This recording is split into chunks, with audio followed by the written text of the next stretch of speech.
Батыс Қазақстан облысы дарынды балаларға арналған мамандандырылған Сәкен Сейфуллин атындағы нөмірі 11-ші облыстық қазақ мектеп-интернат кешенінің 11-ші сынып оқушысы Ерболова Ақгүлім Ерболқызы.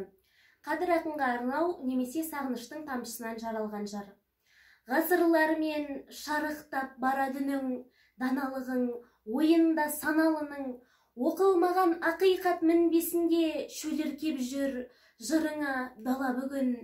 Өлең пірі, датым бар айтар саған, шындықты айтсын өзіңдей айталса адам, мұз құрсауын жібіткеп мұғалжардың қуанышты шағыңды қайтаң саған, қалдырып қызығыңды кеттің қайда, сұрақты жауабы жоқ септің дойға, қанаты діріл қақса бос торғайдың оралғың ақ жайыққа кеп тұрмай ма? Мейлі ұрлансың өр жаның бірақ, сендік рух бәрінен қуаттырақ, тозған ескерткішіңді жаспен сүртіп қимай сені қыз көктем жылап тұрады.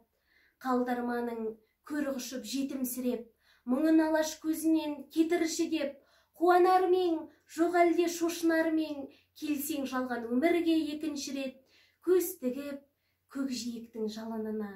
Сырым төбе қарайды сағымына, жаңғырық боп қалғыған жыр пернесі тарайды 62 тамырыма.